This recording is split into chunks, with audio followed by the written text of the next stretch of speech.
Avant de commencer la correction, est-ce qu'il y en a qui ont des questions à me poser? Genre un truc en particulier ou pas? Non? C'est bon? Pas de Non. questions? C'est une bonne question. On n'en sait strictement rien. Je pense que même le ministre n'en sait pas. Ça va surtout dépendre de comment ça évolue dans les jours qui viennent, etc. De toute façon, là, on va dire les 10-15 jours qui arrivent, elles sont critiques, hein. Soit, ben, ça va, et puis dans ce cas-là, on retournera au lycée, et puis on va être tranquille. Soit, ah, ils t'ont appelé hier, et ils t'ont dit quand? Début juin? Je pense qu'ils commencent à essayer de voir qui retournerait et qui retournerait pas. Mais en l'occurrence, nous, on n'a aucune info. Moi, j'ai aucune info. Ah d'accord, bah c'est bien de le savoir, je suis même pas au courant. Ouais, je pense que c'est plutôt un pointage, voilà, pour avoir en gros si ça rouvre, qui reviendrait quoi. Mais pour l'instant, il n'y a aucune info. On en saura plus d'ici 2-3 semaines. En fait, pourquoi ils ont dit 2-3 semaines? Tout simplement, ils veulent voir si de nouveau ça repart à la hausse ou pas. Si ça repart vachement à la hausse, on va tous être reconfinés.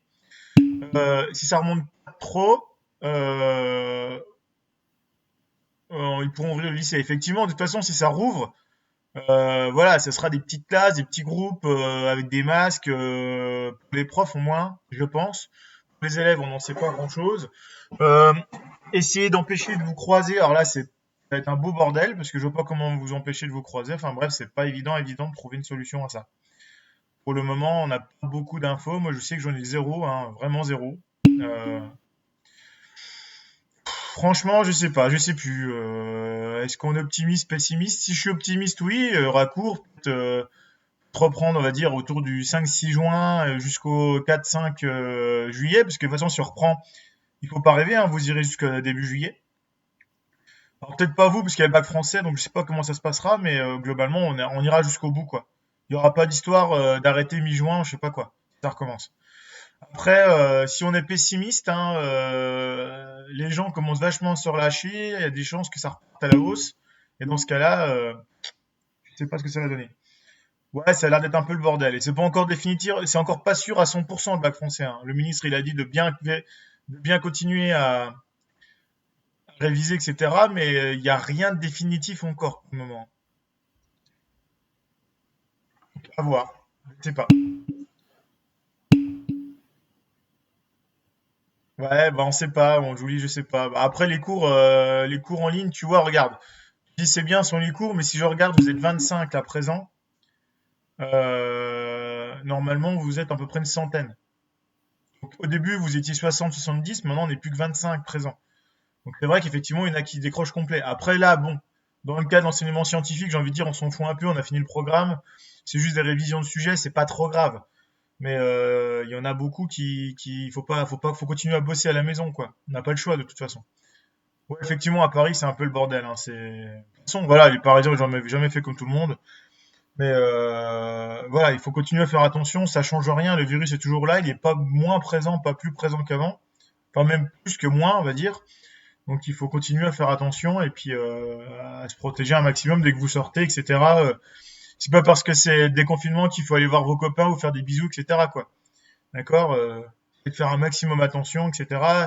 Et essayez d'aller chez des gens chez qui vous savez qu'ils font attention. Il suffit d'une personne, hein, en fait, qui fasse n'importe quoi, qui passe pas les gestes barrières pour qu'il l'attrape et qu'il leur donne à tout le monde. Donc c'est pas évident, mais voilà, il faut dire, bah non, écoute, tu fais pas attention, donc on se reverra plus tard, quoi. Vraiment essayer de se limiter aux personnes qui font vraiment attention. Bon, à part ça, d'autres questions auxquelles je peux répondre, parce que là, pour le coup, j'ai pas trop de réponses.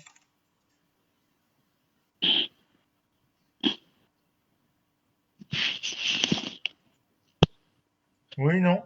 Pas de questions? Non, c'est bon. C'est bon? On passe à la correction, du coup? Ouais. Allez, c'est parti. Alors, je tente un nouveau logiciel. Alors, ça risque d'être un peu le bordel, je vous préviens. On va tenter ça avec Sankori. C'est un logiciel comment dire, de tableau interactif. On pourra faire tout sur le même truc. Alors, donc le sujet 2, j'ai trouvé des morceaux de sujet voilà, qui passaient. J'essaie de prendre. On va essayer tout. Le sujet 3, je vous le mettrai tout à l'heure. J'essaie à chaque fois, ou tout à l'heure ou demain, je sais pas encore. J'essaie voilà, de tout balayer. Donc là, j'ai repris un truc sur la latitude, la longitude, etc. Et une partie, la deuxième partie, c'est sur les cristaux. Après, le prochain sujet, j'essaierai de faire un petit truc sur la taille quand on encode, etc. Qu'on balaye tout un peu, voilà. Qu'on balaye toutes les sortes de sujets possibles. On y va. Donc là, bon, on vous explique qu'il y a des grandes améliorations au niveau des avions, etc. Et, fin décembre 2011, depuis fin décembre 2011, les avions ont le droit de voler au-dessus du pôle Nord. Avant, ils n'avaient pas le droit parce que s'ils se crachaient au milieu du pôle Nord, bah, c'est pas terrible pour aller les chercher, quoi. Donc là, maintenant, vu qu'on suppose que les avions sont plutôt sûrs, on a le droit de voler au-dessus du pôle Nord. Donc le sujet étudie les durées de vol sur le trajet New York-Pékin en fonction de deux trajectoires possibles, soit le long de la 40e parallèle, soit en passant par le pôle Nord. Donc figure 1, bah, il vous montre New York, Berlin, Pékin. D'accord. Bon, ça, normalement, si vous êtes trop mauvais en géo, ça doit pas vous surprendre.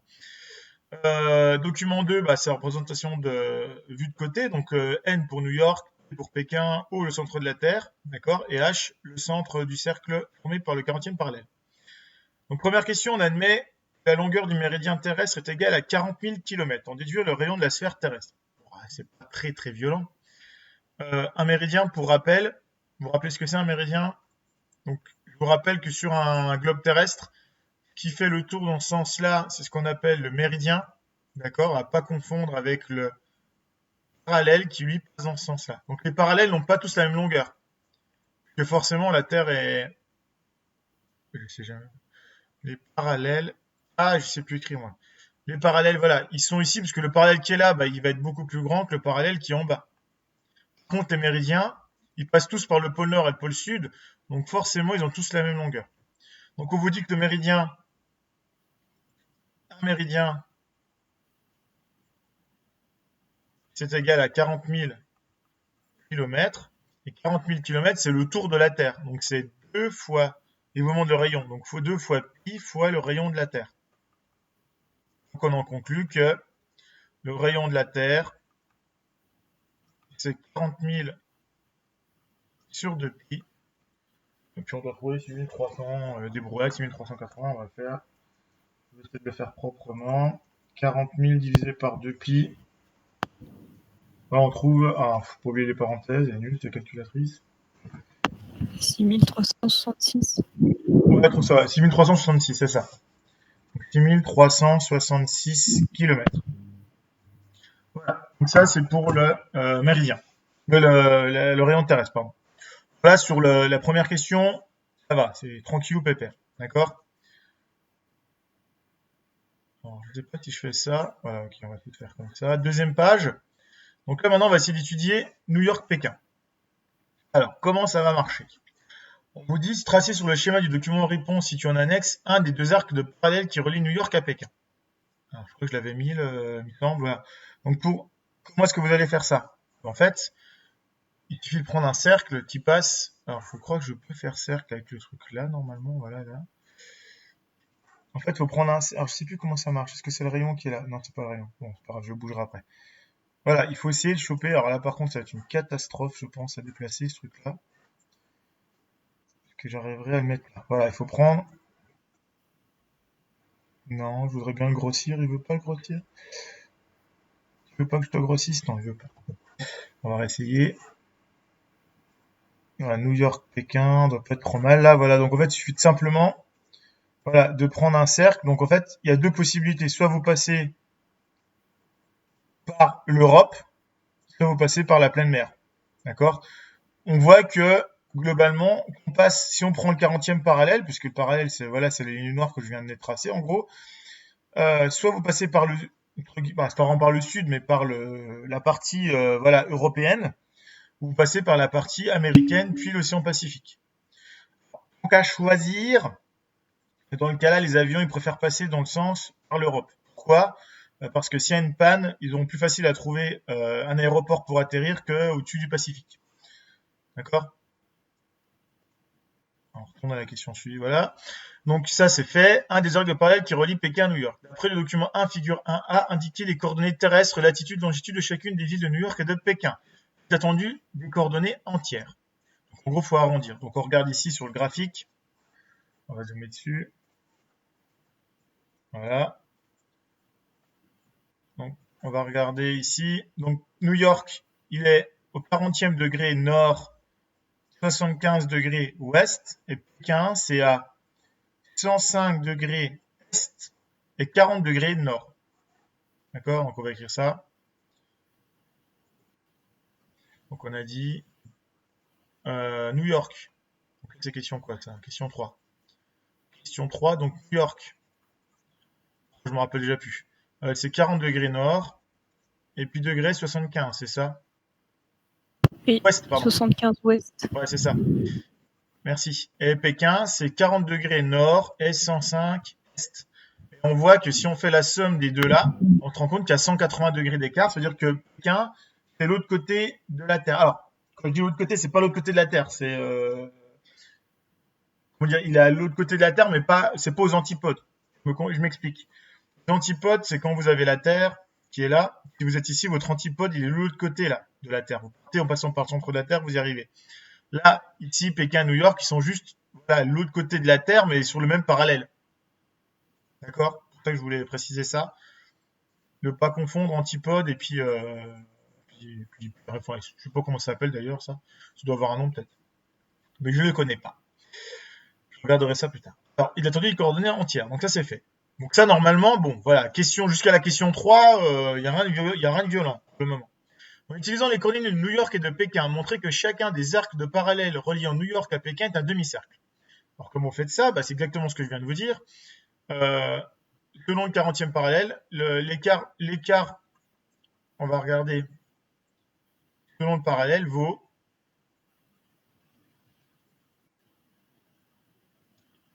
vaut 75 plus 105, soit 180 degrés. Donc qu'on aille vers l'est ou vers l'ouest en partant de New York, par exemple, on mettra autant de distance pour aller de New York à Pékin en passant par le, entre guillemets, par le chemin du bas, passer par le chemin du haut. Alors, il y a un autre truc aussi que j'ai pas dit tout à l'heure, mais est-ce que quelqu'un peut m'expliquer pourquoi est-ce qu'il y a un autre avantage de passer par l'Europe et pas passer par le Pacifique?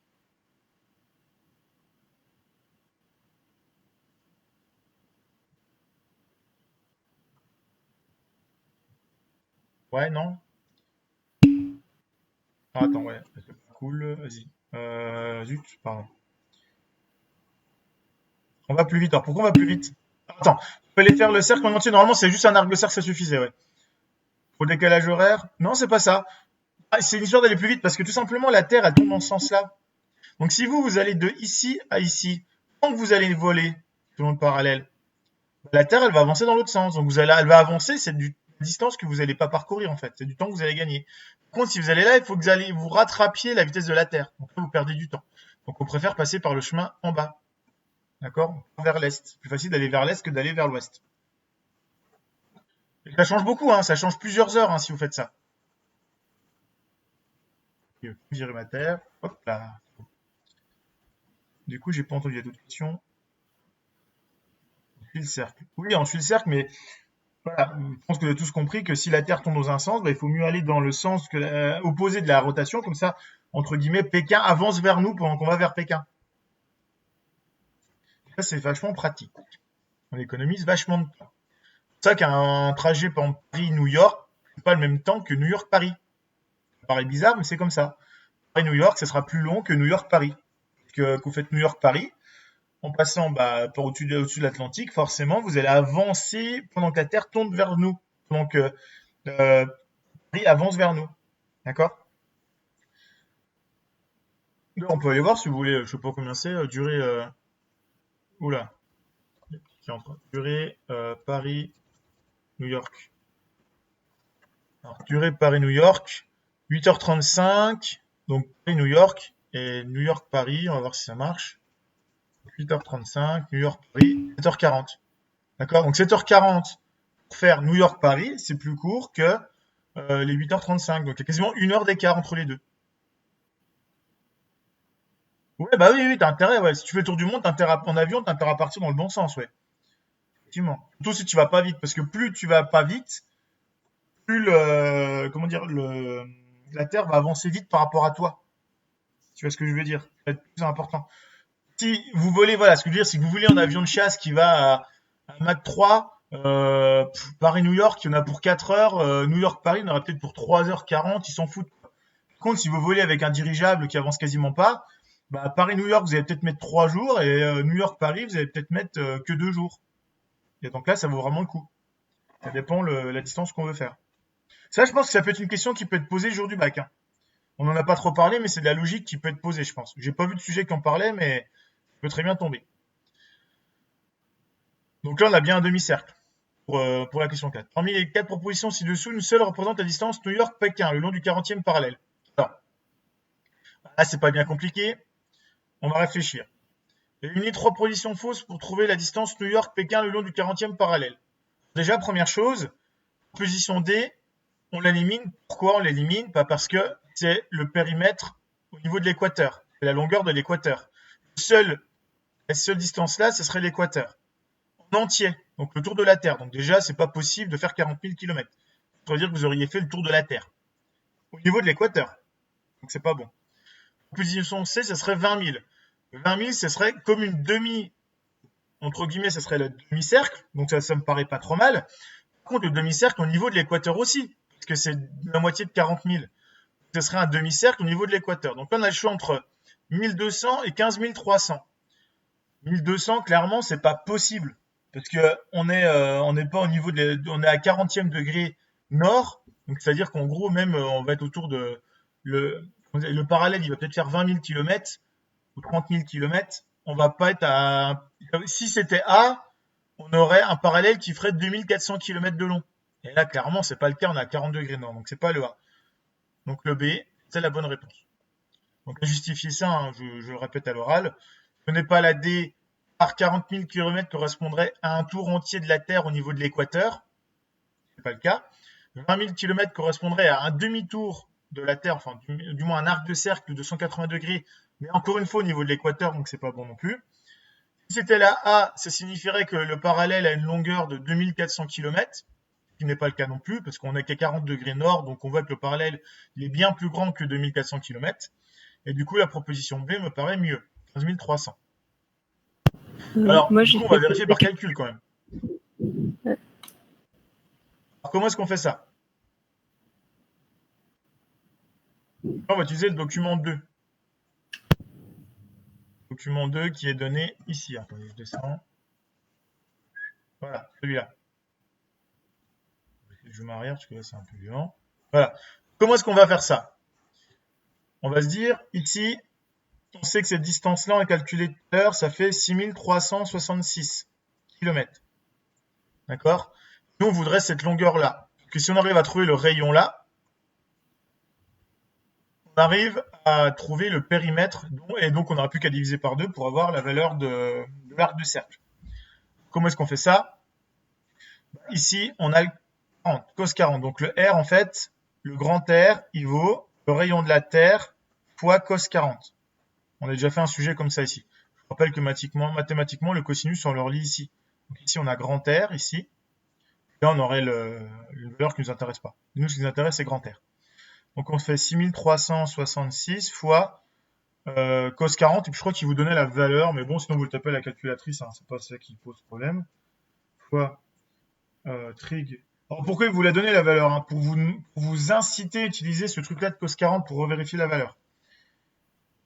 Donc fois cos 40, et on trouve un rayon qui fait 4876 km. 77, pardon.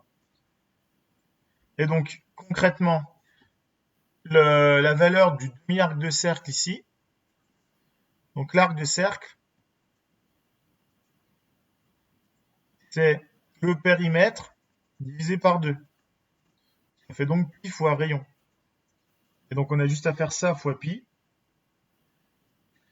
Et on va trouver normalement le 15 300, il est là. On trouve 15 320 km.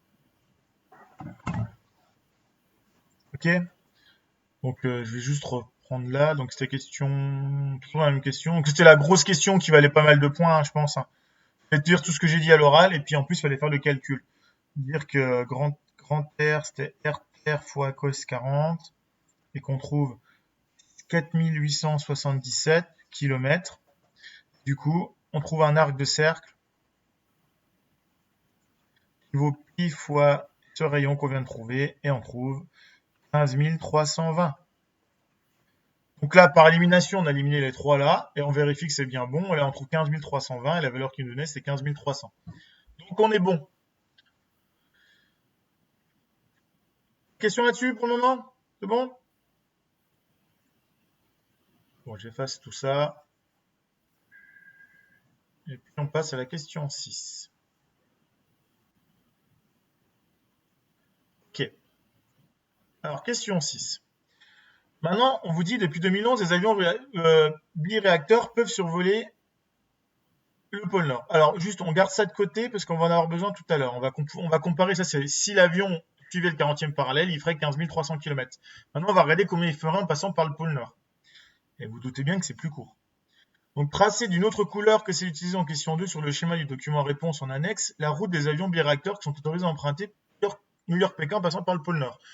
On reprend ça. On va prendre le rouge. Et là, pour le coup, ben, on se rend compte. On va le faire un peu mieux quand même. Parce que là, c'est pas beau. On va le faire un peu mieux. Voilà. Si on prend ici en rouge, on voit que New York, Pékin, eh ben, c'est une ligne droite. Et là, pour le coup, on passe en dessous du pôle Nord, c'est pas mal. Il y a moyen que ce soit beaucoup plus court qu'un arc de cercle. D'accord? Même sûr. Du coup, on vous dit, là, donc ça, on l'a fait. Ok. Montrer que la distance New York-Pékin, la route polaire, mesure environ 11 100 km.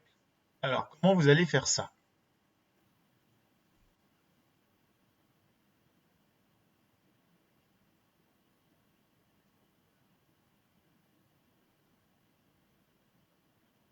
Que quelqu'un a une idée? Donc en fait, il faut repartir sur ce schéma-là. En fait, la route qu'on va prendre, si je la fais en rouge, on va faire cette distance-là. D'accord? Ce que j'ai tracé en rouge, tout à l'heure, on le voyait du dessus, mais vu de côté, ça donne ça. On va passer, voilà, par le pôle Nord au-dessus. On est un clip.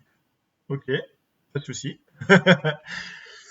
Alors, du coup, comment on va faire? On va calculer la longueur de cet arc de cercle. Et c'est pas trop violent parce qu'on connaît, on sait le périmètre. On sait le périmètre, d'accord?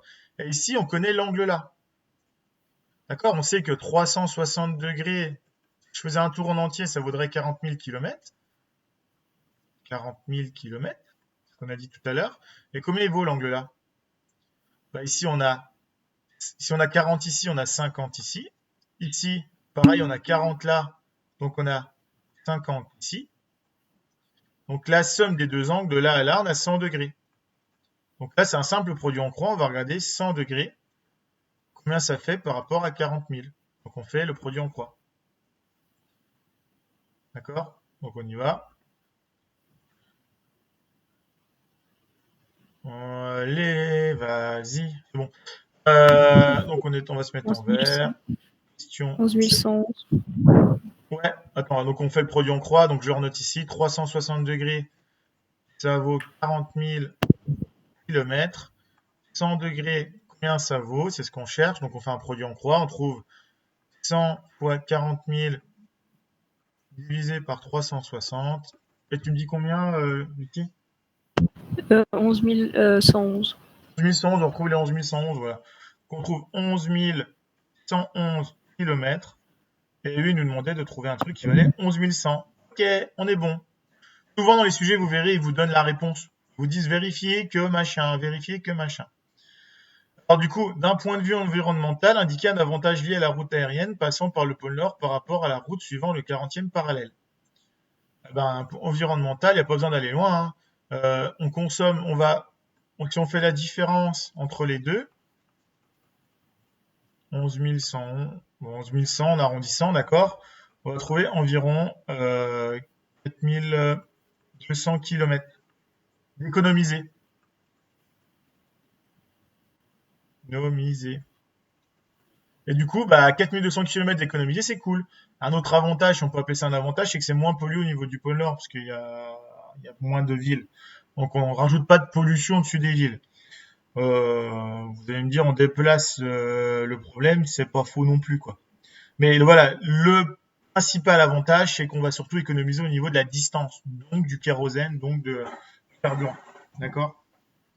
Après, au niveau du temps, l'économie est moyenne, parce que là, du coup, dans ce sens-là, on va pas gagner trop de temps, comment dire, du fait de la rotation de la Terre. Et pareil, au-dessus du pôle Nord, c'est pas forcément évident non plus. Des fois, c'est plutôt calme comme région, mais faut se méfier quand même. Au niveau du pôle Nord, il fait assez froid, etc. C'est pas pareil. Mais bon, environnemental, voilà ce qu'ils attendaient comme réponse, c'est juste ça. Le fait que vous économisez 4200 km. Ok, donc là, c'était le côté rigolo, fun. Maintenant, on va passer sur la partie que vous préférez, les cristaux. Alors, exercice 2. On s'intéresse au silicium pur. On fait l'hypothèse que la structure cristalline du silicium est cubique à face centrée. Donc, je vous rappelle, cubique face centrée. Oh, ouais, je commence à faire des carrés avec ce truc-là, on n'est pas arrivé, hein. Je vais faire un carré, d'accord. Ensuite, je vais faire un autre carré derrière, de la même taille, voilà. Et le cubique face centré, vous vous rappelez, on va. Ah ouais, bon, c'est pas grave, c'est du verre. Bon, je m'en sors pas si mal que ça. Voilà, ici, on va prendre cubique face centré. Vous avez ici un atome là, un atome là, un atome au milieu de la face et des atomes dans les coins. D'accord? Bon, normalement, tous les atomes sont de la même taille parce qu'on parle de silicium pur là. Alors, on vous dit, rayon du silicium ici, c'est noté, et la masse d'un atome de silicium. Alors, il y a une erreur de frappe, vous avez vu, ils ont oublié le kilogramme ici. Non, non, non, non. Le but de cette partie est de déterminer la masse volumique du silicium afin de valider l'hypothèse formulée sur sa structure. On va vérifier ce qu'on s'est trompé sur la structure. Alors, donc on va juste, voilà, bon, on va noter la valeur, on va noter, bon, on reviendra en arrière, c'est pas grave si on en a besoin. Donc, 118, 10 moins 12. Alors, on y va. Donc là, on vous donne la coupe de la maille selon le modèle cubique face centré. Donc le paramètre A, c'est la distance c'est la taille de la maille. Vous vous souvenez? Paramètre, et donc on va pouvoir calculer par rapport au rayon. Donc A, attendez, je vais déplacer tout ça, on va se mettre là, voilà. Je vais me zoomer dessus. Voilà, on va se mettre comme ça. Placer un peu ça sur le côté. Voilà, on est pas mal. Alors, donc la mesure A correspond au paramètre de maille, on suppose que les atomes de silicium sont sphériques et tangents. Donc à l'aide de la figure ci-dessus, nous montrer que A égale 2 racines de 2R et calculer sa valeur. Alors, comment est-ce qu'on fait ça? En fait, ils sont gentils, vous voyez. Ici, on a le rayon R. Ici, on va avoir le rayon R. Ici, on va avoir le rayon R. Ici, on va avoir le rayon R. C'est la seule chose qu'on sait. On sait que la diagonale est égale à 4R. 4 fois le rayon, petit r, pardon, c'est du petit r.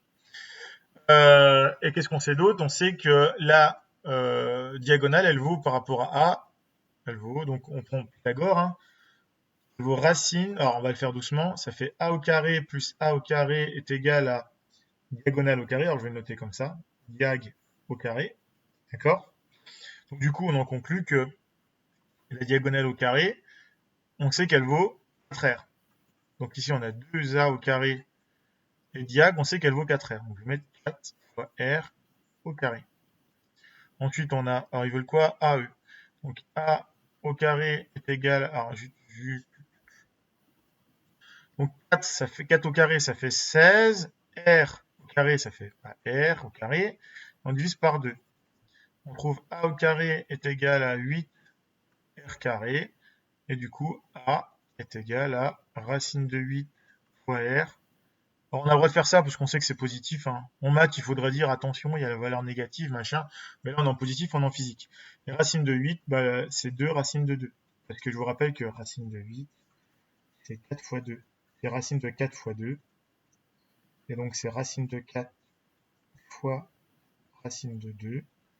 Et donc, ça fait 2 fois racine de 2. Donc, je sais pas ce qu'il a, la tablette, la même déconne. Ok. Et donc, on trouve 2 racines de 2 R. On retrouve ce qu'il voulait eu. D'accord? Alors, calculer sa valeur, hein. Ça, de toute façon, ça, c'est du coup, on l'a déjà fait 200 fois, la démonstration là. Vous l'avez fait dans les contrôles, en exercice 10 fois, etc. Alors, sa valeur, du coup, on peut la calculer. on va faire A est égal à 2 fois racine de 2 fois, je me rappelle bien, c'était 118 10 moins 12. On fait le calcul, on trouve. 3,34 fois 10 puissance moins 10 mètres. Ok, je dois être ça. Moins 10 mètres, merci. Donc 3,34 10 moins 10 mètres. Donc ça, c'est petit a. Maintenant, petit b, question B, du coup. Représentant perspective cavalière la maille cubique à face centrée. Bon, je ne veux pas leur faire parce qu'on vient de le faire juste avant, d'accord. Mais en gros, ils veulent, voilà, vous faites un truc comme ça, avec une sphère là, là, une ici, là, là, là, voilà. Alors attends, je regarde, il y a quelqu'un qui me pose une question. Ok, bon, c'est pas une question, c'est une bêtise. Alors, on rappelle que dans la structure cubique à face centrée, une maille contient l'équivalent de 4 atomes de silicium. Ils sont gentils, hein. Comment est-ce qu'on trouve 4? Parce qu'ils auraient pu vous le demander.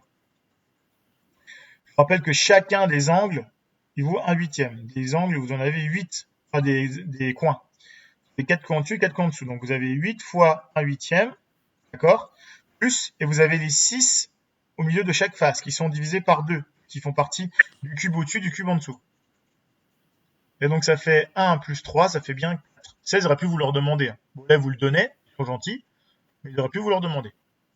Donc calculer la masse volumique d'un cristal de silicium dans cette hypothèse. Bah, c'est pas compliqué, hein. La masse volumique, on a la taille de la maille, d'accord? Donc c'est comme si vous aviez un cube qui avait pour valeur de côté A ici de côté, A, etc. Et puis donc le volume de la maille, c'est A au cube. Ça déconne comme ça. Et ensuite, vous avez la masse de la maille, c'est 4 fois la masse d'un atome. Et la masse d'un atome, il vous l'a donné. Pourquoi ça déconne? Masse d'un atome. Alors du coup, on y va, on fait le calcul. Je vais le faire au-dessus, là, je vais effacer cette partie-là. Donc on va faire masse, donc ça fait la masse volumique, vous vous rappelez, on l'appelle ρ, c'est la masse de la maille sur le volume de la maille. Donc ça va être masse de la maille, c'est 4 fois la masse de l'atome sur le volume de la maille, c'est A au cube.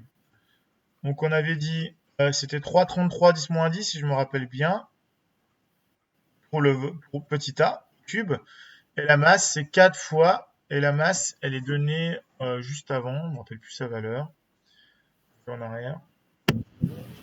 66 10 moins 26. Donc fois 4,66 fois 10 puissance moins 26.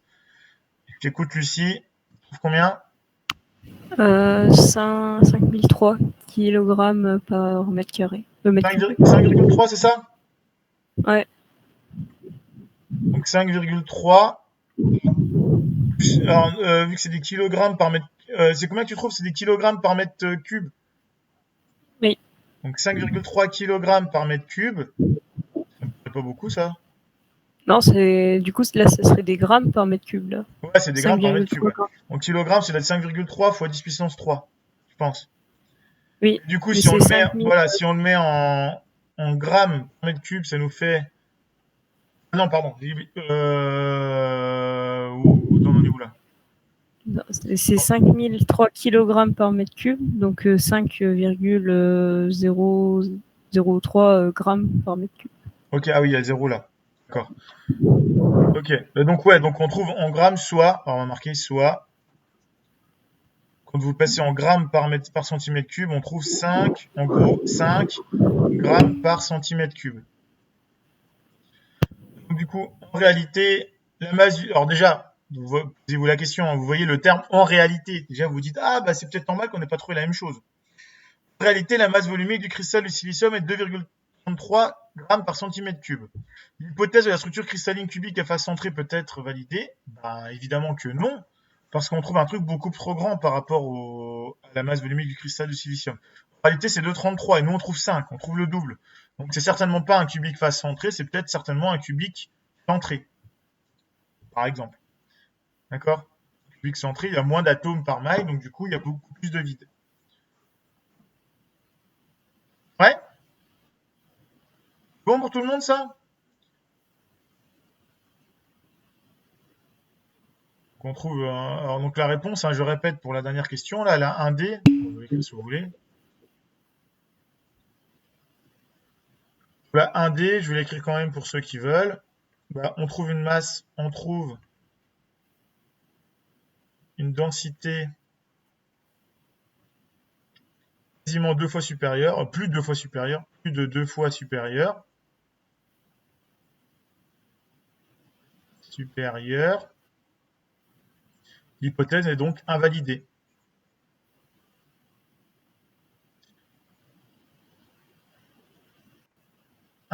Invalidée. D'accord? Il aurait fallu trouver. Alors, des fois, ils vous diront vérifier que la masse vaut tant, etc. Là, ils vous disent en réalité, déjà, poum, vous allez avoir un petit peu la puce à l'oreille, dire ah bah s'ils disent ça, c'est peut-être que c'est, à mon avis, c'est pas bon. Voilà, ils vous guident un petit peu à chaque fois dans le sujet. D'accord? Donc on voit que les sujets sont loin d'être violents. C'est largement faisable, je pense, pour vous si vous avez bossé un minimum. Ouais.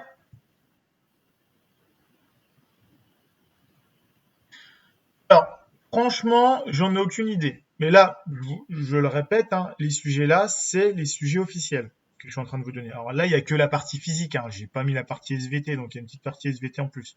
Mais la difficulté, ça sera de la difficulté de ça. Donc vous voyez que les sujets que je vous ai donnés dans l'année, ils sont un chouïa plus complexes que ça, ou du moins c'est la même chose mais moins guidé. Là j'ai essayé, voilà, si qui est capable du plus peut faire le moins, donc j'ai essayé d'être un peu plus, donner des trucs un peu plus costauds dans l'année. Normalement ça doit vous paraître simple. Normalement l'année prochaine sera des sujets de ce type-là. Donc il ne faudra pas paniquer, voilà, c'est pour ça que vous dire, faut pas. Si vous avez compris en gros le truc, il n'y a pas de souci à vous faire.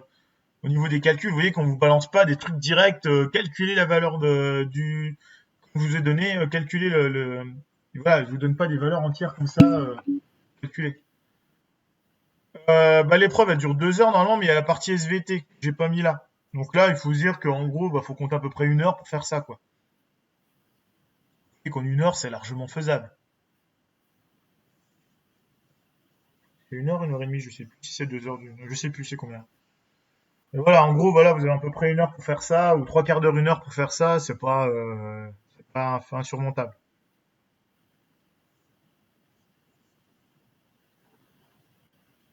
D'autres questions?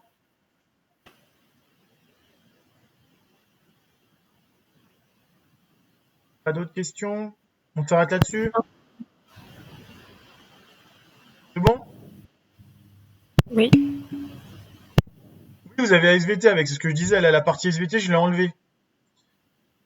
D'accord? Mais vous avez aussi des exos d'SVT. Sur le même sujet. Vous avez tout en même temps. Alors, ils essayent quand même dans les exercices d'intercaler physique, chimie, SVT, physique, SVT, mais à peu près la même durée. Mais normalement, ils font pas de questions SVT mélangées dans la physique ou de physique mélangées dans la question. Enfin, du moins, j'ai pas vu ça dans les sujets. Vraiment des exos à part ou des parties d'exos. Je veux dire partie A, boum, je sais pas quoi, moi les cailloux, le sable, machin, bidule, de la SVT. Partie B, boum, c'est de la physique. C'est très souvent comme ça. C'est pas des questions mélangées, une question de physique, une question de SVT mélangée. D'accord? C'est vraiment des parties indépendantes un peu. C'est pas clairement écrit que c'est de la SVT, mais quand même bien différencié. Ok, bon, du coup, je vous mets le sujet 3. Ouais, c'est ça, à peu près comme ça. Donc je vous mets le sujet 3 aujourd'hui ou demain, dès que j'ai un peu de temps libre. Je vous mets ça en ligne. Et puis on se dit vendredi prochain, si ça vous va. Oh, je réfléchis, quand est-ce qu'on peut sinon? Ou mercredi, comme vous voulez. Ou vendredi, comme Non, vous voulez, je sais vendredi, pas. c'est bien. Vendredi, c'est bien? Mm. Ok, donc on reste sur vendredi prochain. Donc vendredi, on va rester tous les vendredis, comme ça c'est bien. Donc vendredi 14h, rendez-vous pour le sujet 3. Je vous le mets en ligne aujourd'hui. D'accord? D'ici là, je vous souhaite une bonne semaine, enfin une bonne fin de semaine, un bon week-end. Faites attention à vous. Prenez garde à vous. J'espère qu'il n'y a pas de malades et pas de malades autour de vous. Faites attention à vous. Bonne journée. Bonne journée. Je le mets sur YouTube hein, pour ceux qui l'auraient pas vu.